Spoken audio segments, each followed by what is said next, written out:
Voilà, salut, bienvenue chers amis auditeurs, bienvenue à cette autre édition de votre programme Moment de gloire sur nos plateformes YouTube, Facebook. J'espère que vous allez bien, que vous vous portez bien et que vous évoluez, que vous connaissez une croissance certaine, que vous connaissez une évolution dans la foi. Et pour vous autres qui ne nous avez pas encore rejoints dans cette belle histoire avec le Seigneur Jésus, ne manquez pas de le faire. Il n'y a pas de vie en dehors de Jésus. La vraie vie, c'est avec Jésus. Donc, nous avons commencé une série d'enseignements il y a de cela quelques temps sur nos plateformes. Et cette série d'enseignements porte sur l'importance de la parole du Seigneur, l'utilité de la parole. Vous comprenez pourquoi est-ce qu'il est important pour vous de vous réapproprier aujourd'hui le message qui est contenu dans la Bible. Qu'est-ce que ce message est capable de vous apporter si jamais vous faisiez l'option d'opter pour que ce message soit votre conseiller, soit le message qui guide vos actions, qui dirige vos choix. Donc, la Bible elle-même déjà de façon ostentatoire, de façon péremptoire, affirme déjà qu'elle est importante. Elle annonce déjà qu'elle est utile par elle-même. Dans le psaume 1, verset 1 à 3, la Bible dit « Heureux l'homme qui ne marche pas selon le conseil des méchants, qui ne s'arrête pas sur la voie des pécheurs, et qui ne s'assied pas en compagnie des moqueurs, mais qui trouve son plaisir dans la loi de l'Éternel et qui la médite jour et nuit. » La Bible déclare qu'il est semblable à un arbre planté près d'un courant d'eau qui donne son fruit en sa saison et dont le feuillage ne se flétrit point. Tout ce qu'il fait, lui, réussit. Vous savez, la parole de Dieu ne peut pas être acceptée en partie et rejetée dans d'autres parties. C'est une portion de l'écriture que je viens de citer. Et cette portion de l'écriture est en cohésion parfaite avec l'ensemble, la totalité de toutes les autres écritures. Cette parole dit de façon péremptoire que si quelqu'un fait de la parole de Dieu le sujet de sa méditation, alors la personne va faire une expérience, la personne va expérimenter un succès dans tous les domaines, à tous égards, quel que soit le projet dans lequel la personne est engagée. La personne ne connaîtra pas la sécheresse, c'est pour ça que le verset déclare que la personne qui va prendre cette décision sera comme un arbre planté près d'un courant d'eau qui donne son fruit en sa saison et pour lequel dont le feuillage ne se flétrit point. Tout ce qu'il fait lui réussit. Bien aimé, est-ce que vous réalisez ce que ce verset déclare, que vous pouvez connaître le succès dans tout ce que vous entreprenez, dans tout ce que vous faites? Vous pouvez faire l'expérience d'une vie de succès avec la parole du Seigneur. Et cette même parole est reprise dans Josué chapitre 1 verset 8, lorsque Dieu dit à Josué que ce livre de la loi ne s'éloigne point de ta bouche, médite le jour et nuit pour agir fidèlement selon tout ce qui est écrit, car c'est alors que tu auras du succès dans toutes tes entreprises, c'est alors que tu réussiras. Les Écritures sont donc claires. Elles nous disent que par la méditation de la parole du Seigneur, nous pouvons faire l'expérience du succès. Nous pouvons faire l'expérience de la réussite. Cela est possible. La Bible dit de façon péremptoire, ce n'est pas hypothétique. La Bible dit que si vous prenez la parole de Dieu, vous la méditez, alors la conséquence qui va s'en suivre, c'est que vous allez faire l'expérience du succès dans tout ce que vous entreprenez. Donc, vous comprenez, n'est-ce pas? Donc, le but pour lequel j'apporte dans cette série d'enseignements, au-delà de ce que ces deux déclarations viennent déjà de dire de façon magistrale, c'est de vous donner les éléments dans les Écritures et d'ailleurs dans la compréhension de celle-ci et l'application pratique pour que vous puissiez réaliser que vous avez tout intérêt à faire confiance à la parole du Seigneur. Donc vous comprenez que la parole de Dieu ne nous dit pas qu'elle est un livre religieux que certaines personnes pourraient choisir d'utiliser pour codifier leur comportement tout simplement afin de se démarquer des autres religions. Non, ce n'est pas un livre religieux, c'est un livre vivant. C'est un livre vivant, vous comprenez, et qui produit des résultats dans la vie de celui qui décide effectivement de faire de ce livre-là le livre qui guide ses actions, le livre-là qui sculpte les choix qu'il fait dans sa vie. D'ailleurs, dans le livre d'Hébreux, au chapitre 4, à partir du verset 12, il y a une déclaration là-bas qui est faite, car la parole de Dieu est comment vivante et efficace. Vous avez vu ça? Elle est vivante et efficace. Quand on dit qu'un médicament est efficace, quand on dit qu'un matériel est efficace, ça veut dire que ce matériel ou ce médicament est capable de remplir les missions pour lesquelles il a été fabriqué. Vous comprenez, en d'autres termes, d'atteindre les objectifs pour lesquels on se l'est approprié. Alors la parole de Dieu est donc vivante, elle est vivante. Vous voyez ça, ce n'est pas une parole morte, c'est une parole qui a la vie. Vous comprenez, n'est-ce pas? On dit qu'elle est plus tranchante qu'une épée quelconque à deux tranchants. Vous comprenez? Voilà, donc la parole de Dieu est vivante et efficace. La parole de Dieu est donc vivante et efficace. Dans le cadre de cette vidéo, nous allons donc examiner les 7, vous comprenez, n'est-ce pas, les 7 choses dans les Écritures, vous comprenez, que la parole de Dieu est capable de faire. On peut appeler ça certaines fonctions de la parole de Dieu, certaines utilités, puisqu'on parle de l'utilité de la parole de Dieu. Vous comprenez, n'est-ce pas? Et chacune d'entre elles va davantage vous amener à comprendre la raison pour laquelle il est donc important pour vous de faire de la parole de Dieu, vous comprenez, n'est-ce pas,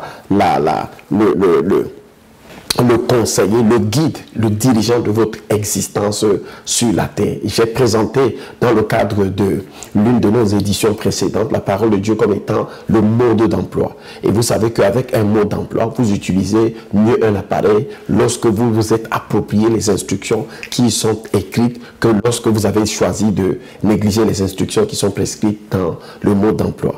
Donc, plus vous lisez la parole de Dieu qui est le mode d'emploi pour la vie prescrit par le Créateur lui-même, plus vous connaissez une expérience optimale et maximale de la vie. Alors, nous allons lire dans le livre de Jean, chapitre 1, verset 1 à 3. Et on va voir donc que la parole de Dieu est utile. Pourquoi? Elle est utile parce que Dieu fait tout avec sa parole. Et la Bible dit dans le psaume 108, au verset 13 à 14, qu'avec Dieu, nous ferons des exploits. En d'autres termes, donc, nous allons ensemble former une association avec Dieu. Et cette association va se résulter avec des exploits. En d'autres termes, il résultera des exploits suite à la conjugaison d'actions que nous allons faire avec Dieu.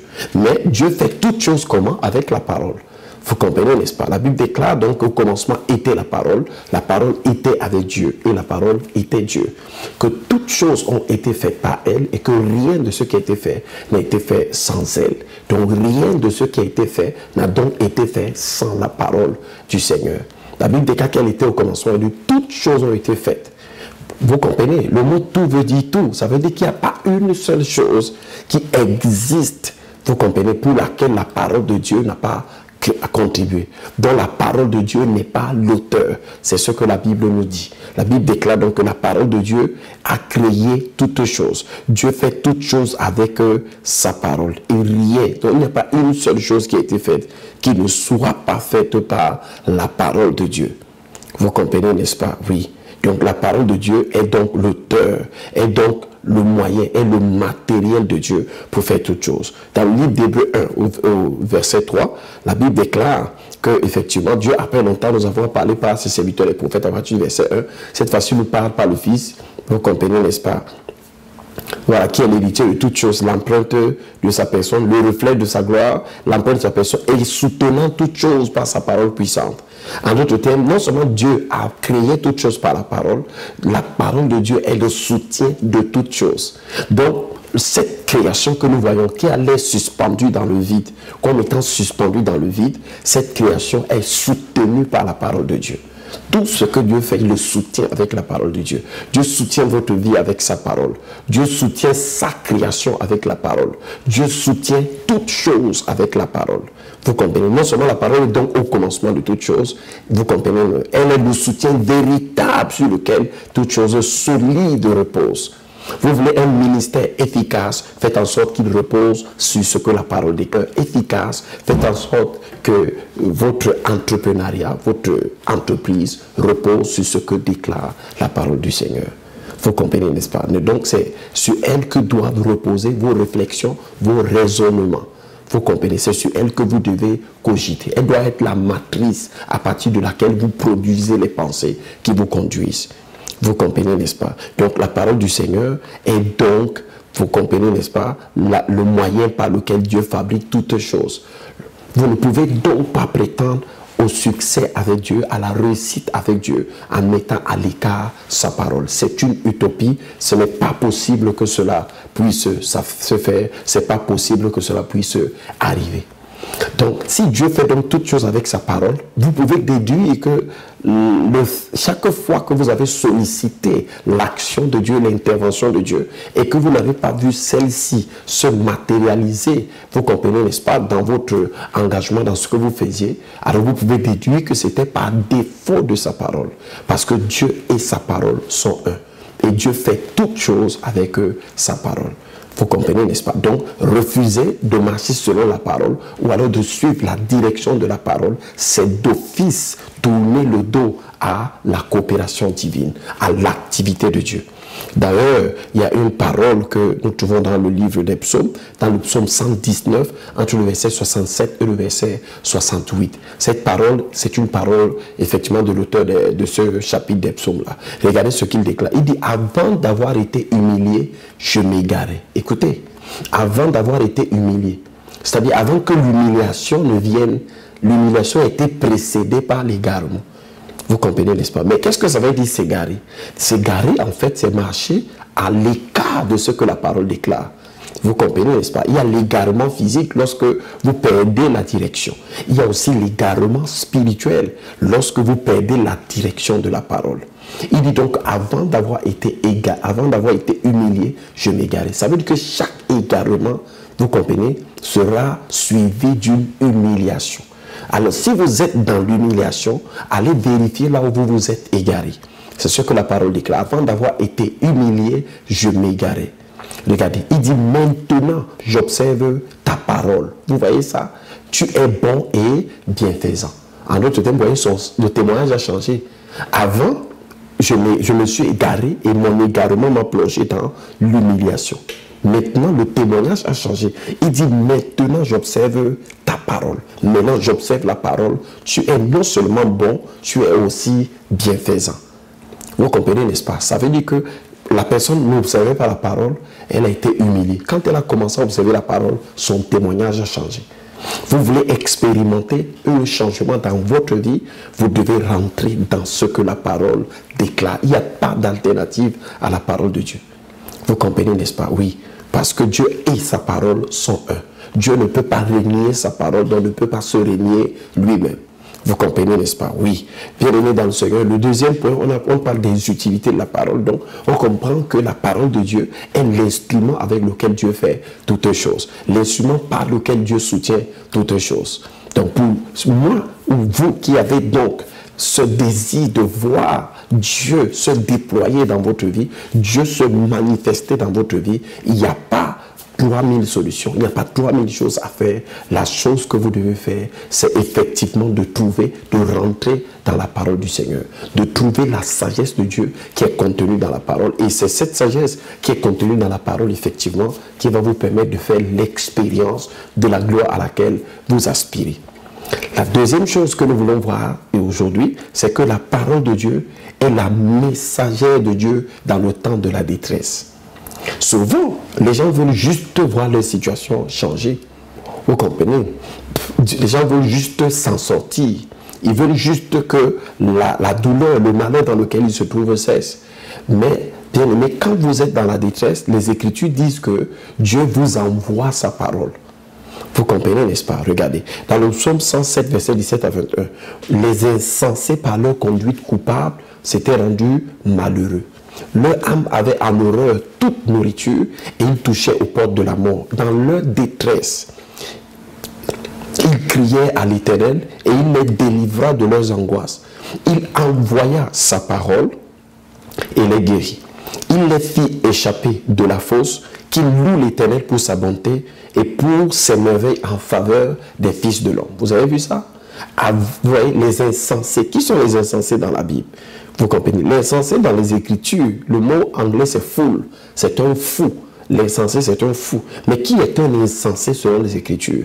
Un insensé selon les Écritures, c'est selon la parole déclare ici, c'est celui qui méprise la sagesse. Dans Proverbe 1, verset 7, deuxième partie. Les insensés méprisent la sagesse et l'instruction. Oh, la sagesse de Dieu, c'est quoi? C'est la parole de Dieu. L'instruction de Dieu, c'est quoi? C'est la parole de Dieu. Vous comprenez? Donc, un insensé dans les Écritures n'est pas seulement quelqu'un qui marche nu dans la rue. Un insensé dans les Écritures, c'est quelqu'un qui a choisi de ne pas du tout écouter la parole de Dieu, de ne pas observer la parole de Dieu. Alors, les insensés, par leur conduite coupable, ça veut dire que quoi? Si vous décidez de détourner l'oreille de ce que dit la parole, vous avez choisi d'avoir une conduite qui est coupable. C'est automatique que c'est ce qui va se produire, ce qui va se passer. Vous savez, dans un pays, lorsque le policier vous siffle parce que vous êtes en défaut par rapport à ce que la loi déclare, il vous dit que nul n'est censé ignorer la loi. En d'autres termes, que vous connaissiez ce qui est prescrit par la loi ou que vous l'ignoriez, peu importe, vous allez quand même être sanctionné. Donc le fait de dire que vous ne connaissez pas ce qui est écrit ne vous exempte pas de la punition, de la condamnation que vous méritez parce que vous étiez en marge de ce qui a été prescrit. Donc c'est pour déclarer que vous avez le choix de négliger les Écritures, vous avez le choix de négliger la parole de Dieu, de ne pas du tout laisser la parole de Dieu gouverner votre vie. Alors, vous devez aussi savoir que en le faisant, vous prenez une conduite qui est coupable et vous allez vous rendre malheureux. La Bible déclare que les insensés, par leur conduite donc coupable, s'étaient rendus malheureux. Et nous avons vu que les insensés, ce sont les gens qui méprisent l'instruction et la sagesse. La Bible dit que leur âme avait en horreur toute nourriture et ils touchaient aux portes de la mort. Vous comprenez? Toucher aux portes de la mort, c'est quoi? C'est la maladie, c'est la souffrance, c'est toutes sortes de situations. Je ne suis pas en train de dire que quelqu'un qui embrasse la parole de Dieu ne peut pas passer par des moments difficiles. Dans le psaume 34, verset 19, la Bible déclare que le malheur atteint souvent le juste, mais l'Éternel en délivre toujours. Vous comprenez? Oui, il y a des malheurs qui parfois arrivent parce que vous devez être éprouvé. Comme Joseph a été éprouvé, vous comprenez, il a été testé jusqu'à ce qu'il soit élevé sur le trône de l'Égypte. Mais il y a aussi parfois des malheurs qui viennent parce que vous avez décidé de mépriser les instructions de Dieu. Dans 1 Pierre 4, verset 12, la Bible dit que bien aimé, regardez comme une chose, ne soyez pas surpris comme d'une chose étrange de la fournaise qui est au milieu de vous pour vous éprouver, n'est-ce pas? Et Pierre dit si quelqu'un souffre, que ce ne soit pas comme s'ingérant dans les affaires d'autrui. Comme pour dire que toutes les souffrances dans la vie du chrétien ne viennent pas toujours de Dieu, ne sont pas toujours la volonté de Dieu. Il y a des gens qui souffrent effectivement parce qu'ils s'ingèrent dans les affaires d'autrui. Il y a des gens qui souffrent parce que, à cause du péché, il y a des gens qui souffrent à cause de la rébellion. Il y a des gens qui souffrent à cause de la désobéissance pour plusieurs raisons. Donc, je n'essaye pas de dire ici que effectivement, si vous décidez d'écouter la parole de Dieu et de la suivre, elle va vous exempter. Bien au contraire, la parole de Dieu, effectivement, va vous enseigner sur l'épreuve, va vous permettre de connaître qu'il y a des moments donnés dans la vie des justes où effectivement ces derniers passent par les épreuves, où ils sont éprouvés par des situations difficiles, mais dans cette épreuve, ils peuvent toujours compter sur le Seigneur. Vous comprenez, n'est-ce pas? C'est donc l'une des personnes qui est la manifestation concrète de ce que nous venons de dire ici, c'est Adam et Ève. Dieu leur a donné une instruction. Vous comprenez, n'est-ce pas? L'instruction était simple. Vous pouvez manger de tous les arbres qu'il y a dans le jardin, mais quant au fruit de l'arbre de la connaissance du bien et du mal, vous n'en mangerez pas, car le jour où vous mangerez, vous mourrez. Genèse 2, verset 17, la parole était claire. Mais quand le diable est venu, le diable leur a dit, vous ne mourrez point. Vous comprenez? Et qu'est-ce que la Bible dit? La femme vit que l'arbre était agréable à la vue. Ça veut dire qu'au lieu d'écouter ce que la parole lui a dit, elle a écouté le diable et elle a écouté ses propres sens. Et qu'est-ce qu'elle a fait comme choix? Elle a pris une option qui était contraire à ce que l'instruction avait dit, à la parole avait dit. Qu'est-ce que cette situation nous enseigne? Cette situation nous enseigne que chaque fois que nous prenons un chemin qui est différent du chemin que la parole de Dieu nous prescrit, nous avons choisi le chemin de la honte. Nous avons choisi le chemin de la confusion. Même si nous avons un succès apparent, frère, chaque chose que vous faites, vous comprenez, n'est-ce pas, qui n'est pas comme ce que Dieu a dit dans sa parole. Vous pouvez expérimenter dans un premier temps un certain succès, une certaine réussite. Mais cette réussite ou ce succès, vous le connaissez pendant un certain temps. Mais ça ne va pas durer pour toujours. Vous comprenez, n'est-ce pas? Donc, chaque fois, donc, vous pouvez vous dire que non, je m'en sors très bien. Donc, c'est la preuve que Dieu est avec moi, que Dieu m'approuve, ainsi de suite, ainsi de suite. Non. Le plus important pour vous, c'est que est-ce que l'action que je suis en train de prendre, est-ce qu'elle a le soutien de la parole de Dieu? Tout ce que la parole de Dieu ne soutient pas va finir par s'écrouler, va finir par tomber. Vous comprenez? Les plus grands empires de ce monde ont fini par tomber. Les plus grandes personnalités de ce monde ont fini par tomber. tout ce que la parole de Dieu, les plus grandes idéologies ont fini par tomber. Tout ce qui ne vient pas de Dieu, ni de sa parole, ne peut avoir un caractère périn, un caractère, vous comprenez. Qu'est-ce qui s'est passé? À cause de leur manque d'écoute de la parole du Seigneur, vous comprenez, n'est-ce pas? Adam et Ève, ils ont fait comment? Ils ont introduit la mort dans le monde, dans la mort, n'est-ce pas? La Bible déclare que par un seul homme, le péché est entré dans le monde, puis la mort s'est étendue sur tous les hommes. Donc leur détour de la parole, leur refus d'écouter la parole de Dieu n'a pas juste été, vous comprenez, n'est-ce pas, préjudiciable pour eux seuls. Même les personnes qui leur étaient liées, toute la race humaine, aujourd'hui a connu cet état, est rentré dans l'humiliation et dans la confusion parce qu'un homme a choisi de ne pas écouter la parole du Seigneur. Bien-aimés dans le Seigneur, nous sommes dans une génération dans laquelle les gens veulent de plus en plus que la parole de Dieu s'adapte à leur point de vue. Et cette époque-là, d'ailleurs l'apôtre Paul l'a prophétisé, n'est-ce pas, en disant qu'il viendra un temps. Vous comprenez dans 2 Timothée chapitre 4 verset 3, car il viendra un temps où les hommes ne supporteront pas la saine doctrine, mais ayant la démangeaison d'entendre les choses agréables. Vous comprenez, n'est-ce pas? On dit, ils se donneront une foule de docteurs selon leurs propres désirs, détourneront l'oreille de la vérité, et ils se tourneront vers des fables. Vous comprenez? Donc, l'apôtre ici prévient Timothée en disant qu'il y aura un temps, surtout dans les derniers temps dont l'apôtre Paul parlait tant, il disait qu'il y aura un moment donné où les gens vont détourner l'oreille de la vérité. Les gens vont chercher des gens qui vont leur raconter des histoires. Les gens vont refuser d'écouter la parole de Dieu. Vous comprenez, n'est-ce pas? Les gens ne supporteront pas. Ils vont entendre les choses qui remettent en question, vous comprenez, les penchants de leur cœur, les choix qu'ils ont choisi de faire, alors que ces choix sont en opposition avec le standard que l'Écriture a fixé. Donc, il viendra un temps comme celui-là. Vous comprenez, n'est-ce pas? Si ce temps, vous comprenez, mais vous restez de ceux qui continuent à faire de la parole de Dieu le standard de leur vie, à faire de la parole de Dieu, effectivement, la base, la fondation sur laquelle ils construisent et sculptent toutes les décisions qu'ils prennent. N'est-ce pas? La parole est une lampe.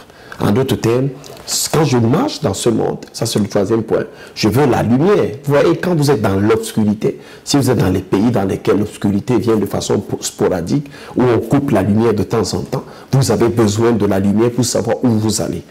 Et Dieu seul sait combien de personnes sont égarées dans ce monde parce qu'elles ne savent pas, même pas pourquoi elles sont sur la terre. Elles ne savent même pas la raison d'être de la vie, la raison d'être de l'existence. Où est-ce qu'elles vont, d'où elles viennent, qui elles sont. Vous voyez, aujourd'hui, les hommes disent qu'ils sont les descendants du singe, ainsi de suite, le produit des évolutions, d'autres la manifestation, le produit d'une explosion d'atomes. Les hommes sont réellement perdus et manquent la direction dans cette obscurité intellectuelle et même spirituelle dans laquelle le diable a plongé le monde.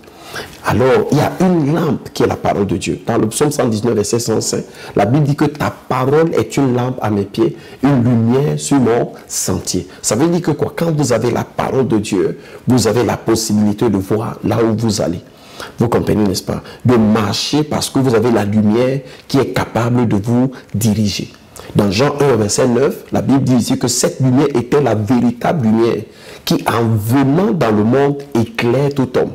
Donc, la Bible dit ici que la parole de Dieu, effectivement, qui est devenue la parole vivante à travers son incarnation dans la personne de notre Seigneur Jésus-Christ, est la lumière qui, en venant dans le monde, éclaire tout homme. Et le Seigneur Jésus, dans Jean 8, 12, lui qui est la parole de Dieu faite chair, il déclare que je suis la lumière du monde. Celui qui me suit ne marchera pas dans les ténèbres, mais il aura la lumière de la vie. Avez-vous besoin de la lumière pour connaître où vous allez? La lumière par rapport à votre identité, la lumière par rapport à l'existence, la lumière par rapport à la vie, la lumière par rapport à la mort, la lumière par rapport à la destinée éternelle des âmes. Toutes ces questions ont leur réponse dans la parole du Seigneur. Dieu ne nous a pas laissés dans l'obscurité. Dieu nous a dit exactement qu'est-ce qu'il pense de toutes ces questions-là. Et la parole de Dieu est là encore pour continuer à apporter des réponses par rapport à toutes ces questions. Et vous pouvez trouver ces réponses aujourd'hui si vous les cherchez dans les Écritures, dans la parole, n'est-ce pas? Donc sur le chemin de la destinée qui est la vôtre, donc vous avez besoin de la parole du Seigneur. Vous comprenez? La Bible dit dans le psaume 119, verset 9, comment le jeune homme rendra-t-il pur son sentier? Vous voulez avoir un sentier qui est pur? Il dit en se dirigeant d'après ta parole. Vous comprenez? Donc, la parole de Dieu est le moyen, effectivement, de rendre pur le chemin dans lequel on marche, le sentier dans lequel le jeune homme marche. Et c'est donc ça la mission de la parole du Seigneur. Vous comprenez, n'est-ce pas? Oui. Vous voulez une vie dans laquelle vous marchez avec une conscience pure devant Dieu. Alors, optez, vous comprenez, pour opter pour une vie gouvernée par la révélation de la parole du Seigneur.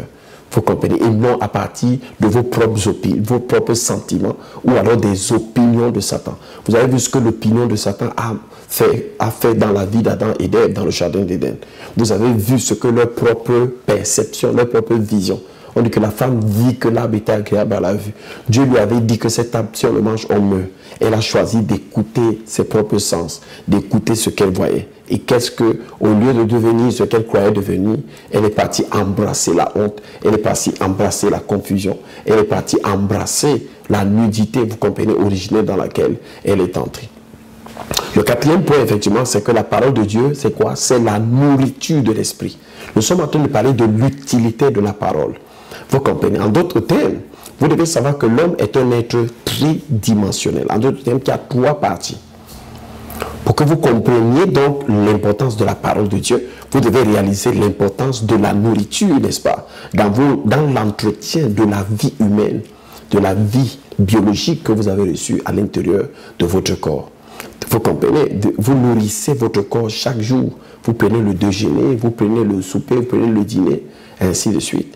Vous prenez du calcium, vous prenez tous ces éléments-là pour continuer à nourrir votre corps. Et vous savez, la nourriture que vous mangez, ce sont les différentes manifestations des productions de la terre. N'oubliez pas que dans Genèse 1, au verset 11, Dieu a dit à la terre de produire des arbres et en eux les fruits, portant les semences selon leur espèce. Donc la terre a produit ces arbres. Donc les arbres ont été enfantés par la terre. Même si les produits de la terre ont des goûts différents. Tout ça, ce sont les manifestations de la terre. Et nous connaissons que Dieu a aussi dit quand Adam a péché, tu es poussière, tu retourneras poussière. Comme vous dit que quand vous mangez la nourriture, vous consommez en fait la terre. Vous comprenez, n'est-ce pas? D'où vous avez été tiré. Donc vous mangez, vous comprenez, en d'autres termes, vous approvisionnez votre corps d'un matériau qui a été tiré de là où le corps a été tiré. De la même manière, l'esprit de l'homme, la Bible dit de Dieu qu'il est le Père des esprits de toute chair. Ça veut dire que même les païens, vous comprenez, ont un esprit, même si leur esprit n'est pas régénéré. Et cet esprit, vous comprenez, c'est Dieu qui est le Père des esprits de toute chair. Dieu a créé cet esprit-là qu'ils ont. Et de la même manière, donc, ils ont besoin de nourrir leur corps, de nourrir leur...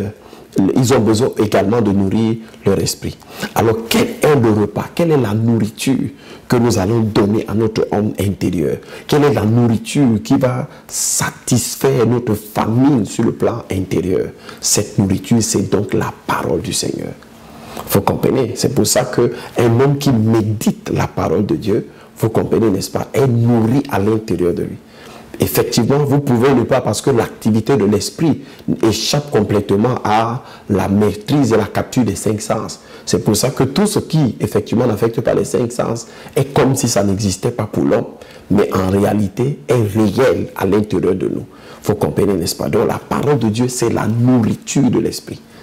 C'est pour ça que dans Matthieu chapitre 4, verset 4, la Bible déclare, c'est Jésus qui dit, il est écrit, l'homme ne vivra pas de pain seulement. Donc l'homme vit aussi de pain, mais pas seulement de pain, mais de toute parole qui sort de la bouche de Dieu. Donc l'homme vit de la parole que Dieu a produite de sa bouche, la parole qui est sortie de la bouche de Dieu. Et c'est cette parole que nous appelons la parole de Dieu. Donc la parole de Dieu est dans la substance nutritive avec laquelle Dieu nous a destinés à vivre. L'homme ne vit pas de pain seulement, l'homme vit de toute parole que Dieu prononce. Donc la parole de Dieu, c'est la nourriture spirituelle, c'est la nourriture de notre esprit. Vous comprenez, n'est-ce pas? C'est la nourriture de notre homme intérieur. Vous voulez être spirituellement en bonne santé, consommez sérieusement la parole. Et c'est pour ça que vous voyez que la parole de Dieu, parfois, les apôtres la présentent comme étant, comme on présente les nourritures. Vous comprenez que nous consommons sur le plan naturel. La Bible dit dans 1 Pierre chapitre 2, verset 2, comme des enfants nouveaux, mais désirez le lait spirituel et pur, afin que par lui vous croissiez pour le salut. Désirez comme des enfants nouveaux, mais le lait spirituel. Donc ici, on nous dit ici que quand on vient de naître de nouveau, on a besoin du lait. Quand on vient donc de naître de nouveau, c'est du lait spirituel dont on a besoin. On n'a pas besoin de la nourriture solide. Et ce lait spirituel, c'est quoi? C'est dans la parole. Vous comprenez, n'est-ce pas?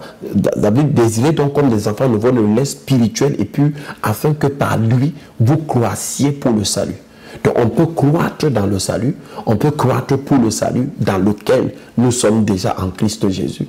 Mais comment cela se passe? Par la consommation du lait spirituel. Vous comprenez ça? Oui, par la consommation du lait spirituel. Il dit que si vous avez goûté que le Seigneur est bon, approchez-vous de lui, ainsi de suite. Par la consommation, vous comprenez ça? Du lait spirituel. Donc, bien aimé dans le Seigneur, la parole de Dieu, c'est donc une nourriture. Dans le livre de 1 Corinthiens 3, verset 2, l'apôtre Paul dit, je vous ai donné du lait et non de la nourriture solide. Tout ça, ce sont les différentes appellations des différents types de messages qu'il a apportés dans cette église. Car vous ne pouviez pas la supporter et vous ne le pouvez pas même jusqu'à présent. Vous voyez ça, n'est-ce pas? Dans Hébreux chapitre 5, verset 12, la Bible dit que vous, en effet, qui depuis longtemps devriez être des maîtres, vous avez encore besoin qu'on vous enseigne les premiers rudiments des oracles de Dieu. Vous en êtes venus à avoir besoin de lait et non de la nourriture, et non d'une nourriture solide. Vous avez besoin de lait et non d'une nourriture solide. Vous avez vu ça? Le lait.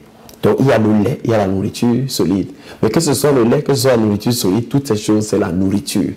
Donc quand on dit que l'homme spirituel, vous comprenez, l'être spirituel à l'intérieur de vous a besoin de se nourrir. Dans Hébreux 5, verset 14, la Bible déclare que mais la nourriture solide est pour les hommes faits, pour ceux dont le jugement est exercé par l'usage à discerner ce qui est bien et ce qui est mauvais. Donc il y a les gens qui peuvent boire le lait, d'autres qui peuvent boire la nourriture solide. Les nouveaux-nés dans la foi ont besoin du lait. Ceux qui ont déjà grandi ont besoin de la nourriture solide. Mais une chose est sûre et certaine, la parole du Seigneur est une nourriture. C'est un repas que nous devons manger, que nous devons consommer, vous comprenez, pour entretenir notre homme intérieur.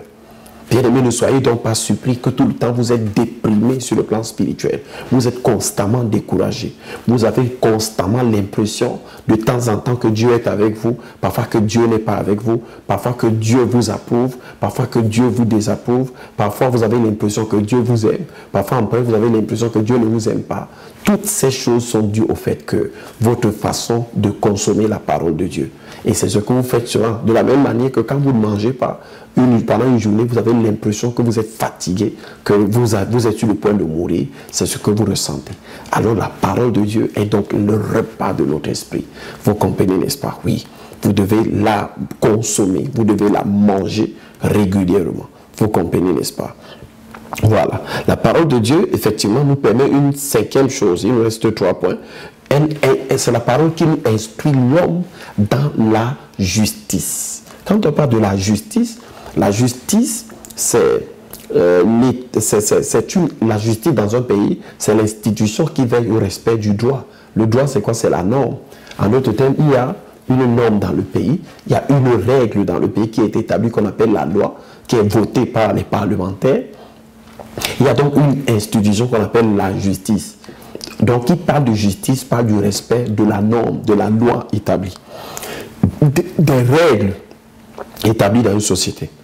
La Bible dit dans 2 Timothée 3, verset 16, que toute écriture est inspirée de Dieu et utile. Vous voyez ça, l'écriture est utile, pour enseigner. L'écriture est utile pour enseigner. Donc, si on veut enseigner les gens, l'écriture est là pour ça. L'écriture est donc une source d'enseignement, une source d'édification. Donc, bien aimé, c'est pour ça que moi, je considère et je dis toujours que les personnes qui ont l'opportunité d'écouter la parole de Dieu sont les personnes qui ont l'opportunité d'être soumises à une des plus grandes et des meilleures éducations qui existent sur la terre, l'éducation de l'homme intérieur. Parce qu'à l'école, on vous éduque sur le point de vue de l'intelligence. Vous comprenez? On n'éduque même pas vos émotions et vos sentiments, on éduque juste votre intelligence quand vous allez à l'école. Mais vous avez l'opportunité par la parole de Dieu de recevoir une éducation de l'homme intérieur, de votre esprit. Vous comprenez, n'est-ce pas? Oui, la parole de Dieu va vous faire comprendre que Dieu est avec vous, que vous n'êtes pas seul. Vous comprenez que Dieu vous aime d'un amour éternel. Ça vous construit dans le plan de l'homme intérieur. Alors, on dit donc que toute écriture est donc inspirée de Dieu, utile pour enseigner, pour convaincre, pour corriger et pour instruire dans la justice. Vous voyez ça? Donc l'écriture permet donc d'instruire dans la justice. Une personne qui lit donc la parole de Dieu et qui écoute la parole de Dieu a l'instruction, vous comprenez, sur ce qui est la norme. En d'autres termes, ce que Dieu a établi comme standard, comme norme, comme règle sur chaque chose. Vous comprenez? La justice, donc, c'est le respect de la norme. Dans Apocalypse 1, verset 6, la Bible déclare que de sa bouche sortait une épée aiguë à 2 tranchants pour frapper les nations. Il les pétra avec une verge de fer, il foulera la cuve et du vin. Excusez-moi, donc, permettez-moi donc, excusez-moi, donc, toute écriture donc inspirée de Dieu pour convaincre, et pour corriger et pour instruire dans la justice. Vous comprenez, n'est-ce pas? Voilà, Dieu a créé toutes choses. Donc, et c'est Dieu qui connaît exactement comment toute chose va fonctionner, ou alors peut fonctionner. Donc Dieu a pris donc la peine au travers de sa parole de nous instruire sur ce qu'il a fait de toutes choses, comment toutes choses fonctionnent. Vous comprenez, n'est-ce pas? Dans la Bible, on nous dira à quoi servent les paroles. Quel est le pouvoir d'une parole? Comment utiliser la parole? Vous comprenez, n'est-ce pas? Oui. Donc, les Écritures vont nous enseigner comment bien faire chaque chose. Vous comprenez, n'est-ce pas? Oui. Donc, une personne qui médite dans la parole, qui étudie la parole, qui a l'opportunité d'être continuellement exposée à la parole, a donc la possibilité d'être en même temps, vous comprenez, être au contact ou alors avoir la connaissance de ce qu'il faut faire dans chaque situation. Vous comprenez, n'est-ce pas? Instruire dans la justice. Alors, nous donner l'enseignement sur ce qui est juste, ce qui est convenable. J'ai vu récemment, lorsque je regardais, je feuilletais ma page Facebook, j'ai vu un homme qui déchirait des pages de la Bible. Et il disait que c'est la nourriture. Quand on dit de manger la Bible, manger le vivre du pain, de toute parole qui est sur la bouche de Dieu, il a pris ce papier et il donnait ça à des gens qui le mangeaient comme du pain. Oui, ça, c'est pas la parole de Dieu, ce n'est pas juste, ce n'est pas normal ce que ce monsieur est en train de faire. Mais parce que ces personnes ont choisi de ne pas consulter la parole de Dieu, elles sont en train de faire cela. J'ai vu un monsieur qui envoyait toute son église aller brouter les herbes comme des véritables moutons et des véritables brebis. Vous comprenez, n'est-ce pas? Toutes sortes de manipulations. Donc aujourd'hui, Satan a le champ libre même dans l'église. Pourquoi? Parce que beaucoup d'entre nous avons choisi de ne pas consulter le manuel, de ne pas consulter la parole, de ne pas rentrer dans ce qui est écrit. Malheureusement, quand nous mettons à marge de ce que la parole dit, tout excès est possible. Et c'est pour ça qu'aujourd'hui, les faux prophètes, les faux docteurs prospèrent. Et la voix de la vérité est calomniée, comme le disait Pierre.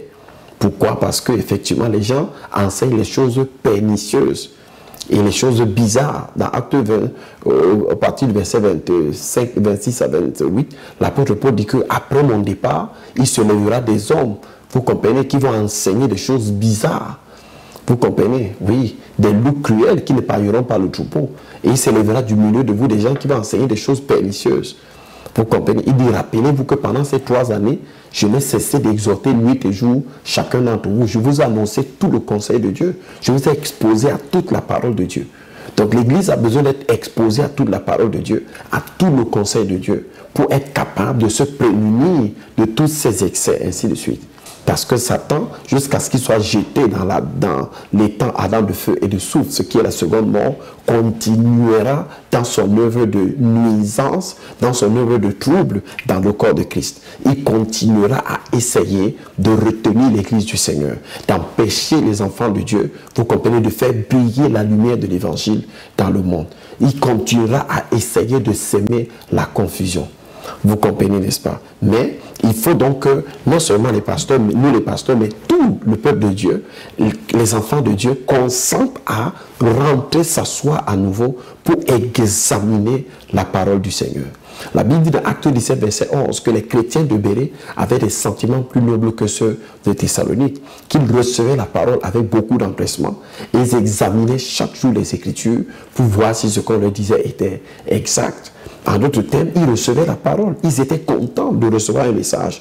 Ils étaient contents d'entendre que quelqu'un soit en train de leur prêcher. Mais ils examinaient les Écritures chaque jour pour se rendre compte que ce qu'on leur disait était conforme à ce qui était écrit dans la parole. Était selon la norme, le standard que Dieu a établi. Et nous devons retrouver cette noblesse. Parce que la Bible a appelé cette attitude la noblesse spirituelle. Vous comprenez, n'est-ce pas? Oui. Si vous n'écoutez pas la parole de Dieu, vous allez faire des choses que vous allez imputer à Dieu comme étant sa volonté. Vous comprenez? Alors que ces choses ne correspondent pas à ce que Dieu veut par rapport au domaine dans lequel vous êtes en train de vous engager. Par rapport à ce que vous êtes en train de faire et que vous voulez présenter comme étant sa volonté, comme étant la parole de Dieu.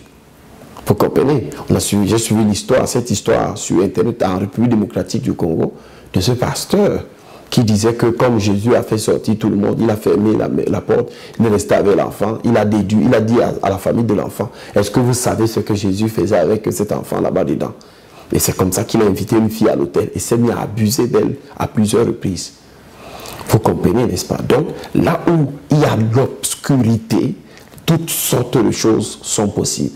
Et la lumière est le seul moyen d'exposer ces choses, vous comprenez, de démontrer combien effectivement ces choses sont nocives. C'est pour ça qu'aujourd'hui, Satan a tellement investi dans le domaine, effectivement, de la confusion, qu'aujourd'hui, les gens se disent qu'en réalité, cette affaire d'église, c'est un gros business, ou bien cette affaire d'église, ça ne vaut même pas la peine qu'on puisse faire confiance à ces gens. Et pourtant, il y a des vrais serviteurs de Dieu dans le corps de Christ, des véritables enfants de Dieu, ainsi de suite. On n'arrêtera pas ça parce que le Seigneur a dit qu'il y aura des faux Christ, des faux oins, des faux docteurs. Les apôtres l'ont annoncé. Donc, l'apôtre Paul dit dans 2 Timothée que dans les derniers jours, l'Esprit dit expressément que dans les derniers jours, quelques-uns abandonneront la foi pour s'attacher à des esprits séducteurs, à des doctrines de démons. Donc, ça va arriver. Mais au moins, ce que nous pouvons faire, c'est de diminuer, de réduire, vous comprenez l'impact de cela nous-mêmes, en devenant des étudiants appliqués du message de la Bible, du message de la parole de Dieu. Dans 1 Pierre 3, verset 15, l'apôtre Pierre dit aux disciples à qui il écrivait, il dit que sanctifiez Christ le Seigneur dans vos cœurs, étant prêt à vous défendre avec douceur et humilité devant quiconque vous demande raison de l'espérance qui est en vous.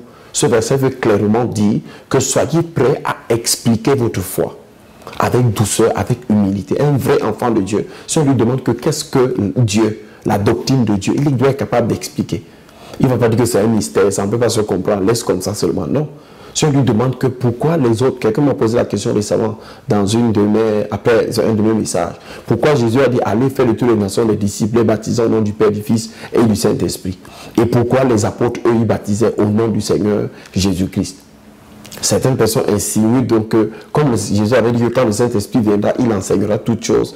Les apôtres étaient donc ont bien compris ce que Jésus a dit et étaient donc en train de faire, vous comprenez, autre chose que ce que Jésus a dit. Pourtant, les apôtres étaient censés appliquer ce que Jésus a prescrit. C'est simple. Allez faire de toutes les nations des disciples, Matthieu 28, verset 19 à 20.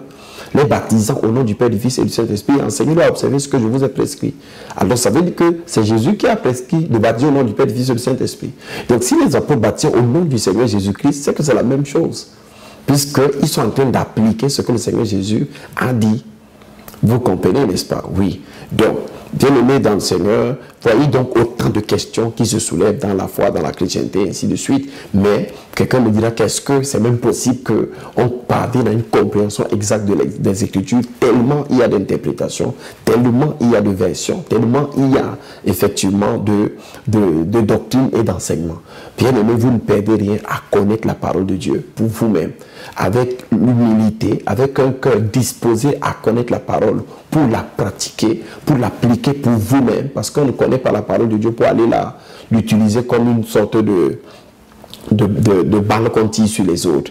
Vous comprenez? On veut connaître la bonne disposition pour recevoir de Dieu sa parole et la compréhension de celle-ci. C'est de la recevoir dans le but de l'appliquer, dans le but de vivre selon ce qu'elle dit, dans le but de mettre en œuvre ce qu'on a reçu, de ce que la parole a dit, de ce que la parole a déclaré. Ce n'est pas pour aller discuter, n'est-ce pas? Donc, bien aimé, la parole de Dieu doit nous instruire dans la justice. Vous comprenez, n'est-ce pas? Elle nous permet de connaître ce qui est normal et ce qui n'est pas normal.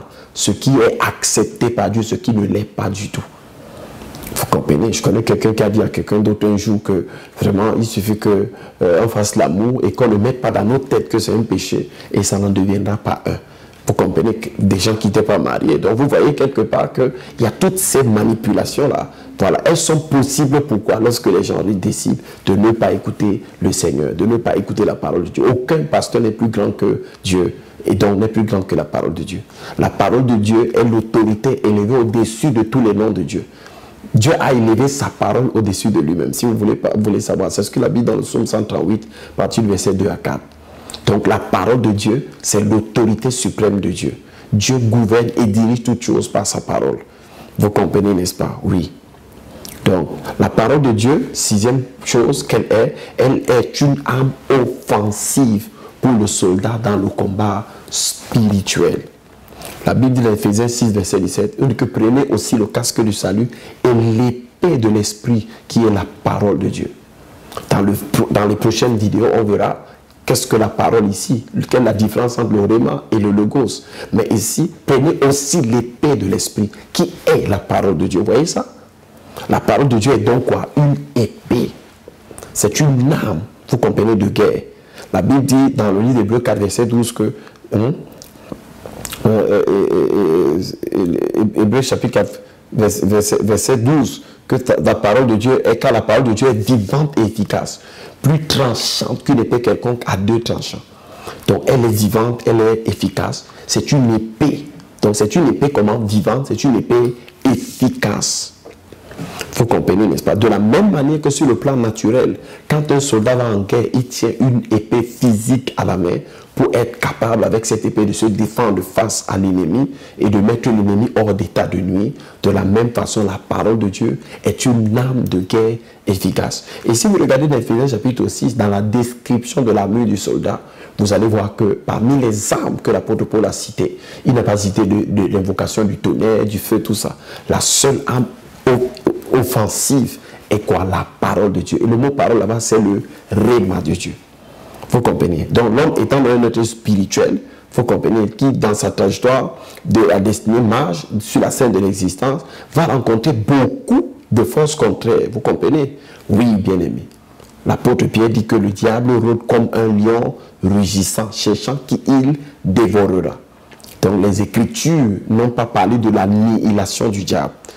Quand la Bible déclare que, dans Hébreux chapitre 2, que le Seigneur Jésus a détruit, le mot détruit en grec c'est katageo, qui veut dire rendre inopérant, réduire à l'impuissance. Vous comprenez, rendre ineffectif. Ça ne veut pas dire annihiler, ça ne veut pas dire éteindre. Donc Satan continue toujours à œuvrer, à faire ce qu'il fait, mais il a été complètement dépouillé de sa force, de sa capacité, de sa puissance. Et c'est pour ça que l'apôtre Pierre dira aux disciples que veillez, car le diable, votre adversaire, le diable rôde comme un lion rugissant. Donc, il n'a pas dit celui qui était, celui qui fut votre adversaire, celui qui a été votre adversaire. Non, il dit votre adversaire. Soyez sauvés, votre adversaire, le diable, 1 Pierre 5, verset 8. Il dit résistez-lui avec une foi ferme. Vous comprenez, n'est-ce pas? C'est vrai. La foi aussi vient de ce qu'on entend de la parole de Christ. Donc la foi elle-même repose sur quoi? Repose sur la parole de Christ. La parole de Christ, c'est la parole de Dieu en relation avec l'œuvre de Jésus en tant que le Christ. En d'autres termes, c'est la parole de Dieu éclairée, n'est-ce pas, par la révélation de Christ à la croix. Donc, vous comprenez, n'est-ce pas? Oui. Donc, la parole de Dieu est donc une âme offensive. Vous comprenez, n'est-ce pas? Qui garantit la victoire sur les assauts de l'ennemi. Vous allez voir d'ailleurs que dans Apocalypse 1, verset 16, le Seigneur avait toujours l'épée qui sortait de sa bouche. Et un chrétien doit saisir son épée dans sa bouche. Vous comprenez, n'est-ce pas? Donc, on dit ici, il avait dans sa main droite, Apocalypse 1, verset 16, 7 étoiles, de sa bouche sortait une épée aiguë à deux tranchants. Nous avons vu que la parole de Dieu est une épée à deux tranchants. Et son visage était comme le soleil lorsqu'il vit dans sa force. Apocalypse 1, verset 16. Apocalypse 19, verset 15. De sa bouche sortait une épée aiguë pour frapper les nations. Il les pètera avec une verge de fer et il foulera la cuve du vin de la dent de la colère du Dieu Tout-Puissant. Vous avez vu ça? De sa bouche sortait une épée aiguë pour frapper, pour exercer le jugement. Apocalypse 2, verset 12. On dit de sa bouche sortait une épée pour frapper les nations. Il les pètera avec une verge de fer, il foulera la cuve, ainsi de suite. Cette épée est donc quoi? La parole révélée de Dieu, que nous mettons dans notre bouche et dont l'écho met l'ennemi hors d'état de nuire. C'est tel que le Seigneur Jésus a utilisé. Nous connaissons que le Seigneur Jésus, la Bible dit qu'il a jeûné pendant 40 jours et 40 nuits sans manger. Et après qu'il ait terminé de jeûner, qu'est-ce qui se passe? Le diable s'est approché. Dans Matthieu chapitre 3, 4, on trouve cette histoire. Le diable a dit que si tu es le Fils de Dieu, verset 3, ordonne que les pierres deviennent le pain. Si tu es le Fils de Dieu. Vous avez vu l'attaque dont le Seigneur était victime ici, sujet ici. C'était une attaque contre son identité. Vous comprenez? Donc, vous voyez que les attaques de Satan ne seront pas toujours dans la forme dans laquelle vous pensez. La Bible dit dans Matthieu 3, 17 qu'une voix avait fait entendre des cieux les paroles suivantes. Celui-ci est mon fils bien-aimé, en qui j'ai mis toute mon affection. Ce qui suppose que Satan avait entendu cette voix. Les gens avaient entendu cette voix. Mais Satan vient dire à Jésus, oh, je m'en fiche de ce que j'ai entendu. Si toi, tu es le Fils de Dieu, ordonne que les pierres deviennent le pain. En d'autres termes, je doute du fait que tu sois le Fils de Dieu. En d'autres termes, je ne suis pas d'accord que tu sois le Fils de Dieu. Alors, qu'est-ce que le Seigneur Jésus a fait? Le Seigneur Jésus est rentré dans la parole et a pris une parole dans sa bouche et a appliqué cette parole sur Satan. Quelle est la parole qu'il a prise? Parce que dans Matthieu 4, au verset 4, il dit tout simplement, il est écrit, l'homme ne vivait pas de pain seulement, mais de toute parole qui sort de la bouche de Dieu. Mais vous allez constater que Jésus, le Seigneur, a appliqué le principe de prendre la parole qui existait déjà. Ce n'est pas une parole qu'il a inventée. Vous comprenez, n'est-ce pas? Oui. Dans Deutéronome 8, verset 3, la Bible dit ici, au dernier verset, afin de t'apprendre que l'homme ne vit pas de pain seulement, mais que l'homme vit de tout ce qui sort de la bouche de l'Éternel. Deutéronome 8, verset 3, dernière partie. Donc, vous voyez que dans les Écritures, le Seigneur a pris une parole qui existait déjà. Et cette parole disait que l'homme vit de la parole qui sort de la bouche de Dieu. Donc, la parole de Dieu est donc une arme puissante. Vous comprenez? Pour vous qui l'avez déjà, utilisez-la, mettez-la dans votre bouche, confessez-la, déclarez-la. Vous comprenez, n'est-ce pas? Utilisez-la, proclamez-la dans votre vie, proclamez-la dans les circonstances. Envoyez la parole en mission. Publiez les décrets divins au travers de votre bouche. Donc la parole n'est pas donnée pour être gardée dans le cœur. Elle doit être arrêtée par la bouche. Elle doit être proclamée par celui qui la tient, celui qui la possède. Vous avez vu? Le Seigneur Jésus a dit, il est écrit, il est écrit, il est écrit. Donc il rentrait dans ce qui est dans la parole, ce qui est dans le livre. Et il prenait cela pour flanquer cela à Satan. Et cela muselait complètement Satan parce que quand Satan écoute la parole, il est obligé de se mettre au garde à vous. Vous comprenez, n'est-ce pas? Donc, la dernière partie, c'est que la parole de Dieu est donc la clé du succès. Nous parlons de l'utilité de la parole. Pourquoi la parole de Dieu est importante? À quoi sert la parole de Dieu? Donc, la parole de Dieu est la clé du succès. C'est par ça que nous allons commencer notre direct. Et nous terminons par cet aspect de la parole de Dieu. Heureux l'homme qui ne marche pas selon le conseil des méchants, qui ne s'arrête pas sur la voie des pécheurs, qui ne s'assied pas en compagnie des moqueurs, mais qui trouve son plaisir dans la loi de l'Éternel et qui la médite jour et nuit. La Bible dit qu'il est semblable à un arbre planté près d'un courant d'eau qui donne son fruit en sa saison et dont le feuillage ne se flétrit point. Tout ce qu'il fait lui réussit. Vous voyez donc que la parole de Dieu garantit à toute personne qui s'investit à la méditer de connaître le succès dans tout ce qu'elle fait, dans toutes ses entreprises. La parole de Dieu est donc le gage d'une vie de succès. C'est le gage d'une vie de réussite. C'est le gage. Si vous voulez réussir dans votre vie sur cette terre, sur le plan conjugal, sur le plan familial, sur le plan matrimonial, la parole de Dieu réclame quel est le livre qu'il vous faut, quel est effectivement ce qu'il faut. Il dit que c'est alors que tu réussiras. Donc si tu veux connaître le succès, c'est dans la parole de Dieu. Et comme on avait déjà développé ce point au départ, il est inutile d'insister, vous comprenez particulièrement là-dessus à la fin de la vidéo. Voilà, donc nous avons parcouru les 7 points, vous comprenez, les 7 choses pour lesquelles vous devrez choisir de faire de la parole du Seigneur, vous comprenez, votre arme fatale, votre instrument majeur du travail, votre instrument de prédilection dans la méditation. Dieu fait tout avec sa parole.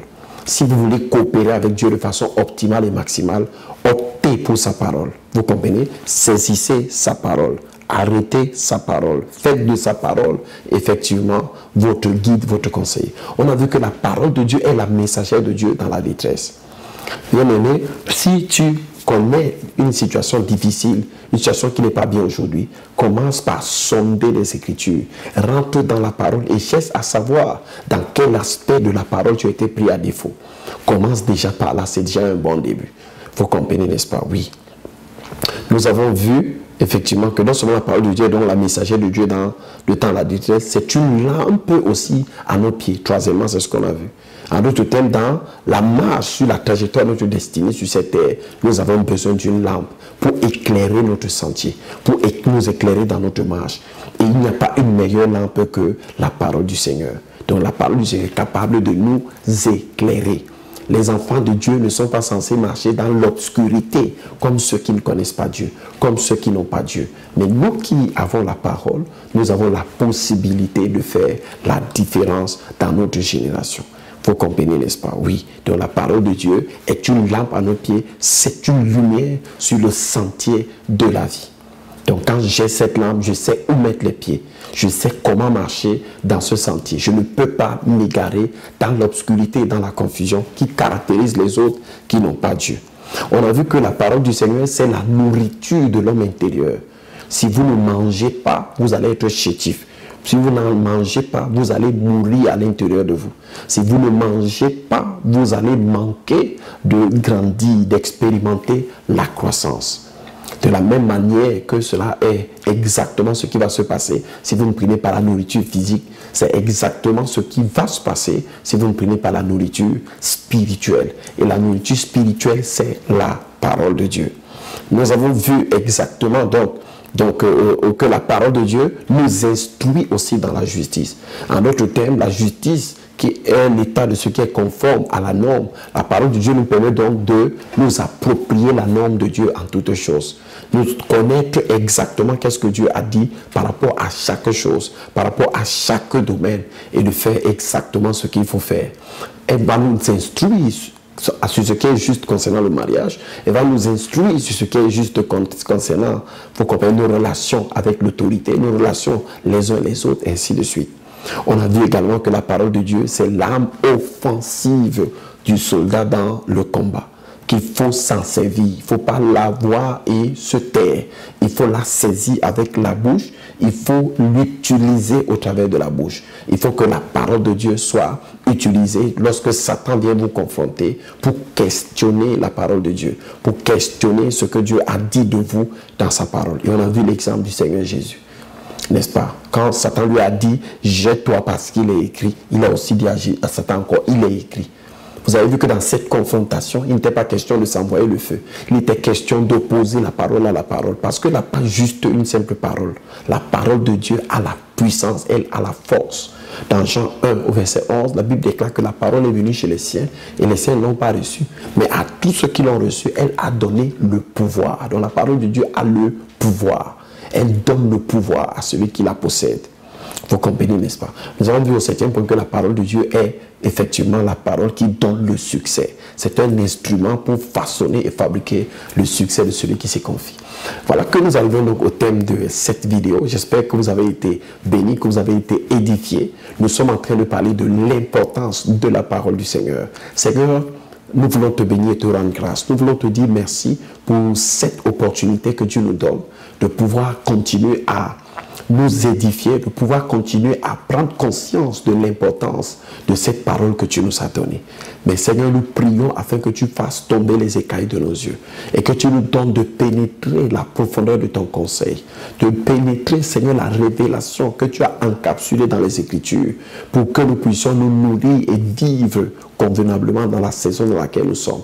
pour que nous puissions saisir la parole qui est pour nous dans cette époque, dans cette saison, dans cette heure bien précise de l'histoire de la vie de ton Église sur la terre. Je prie pour toutes les personnes qui prennent à cœur, Seigneur, ce partage, cet échange, cet enseignement, et qui vont décider de s'appliquer dans leur vie spirituelle.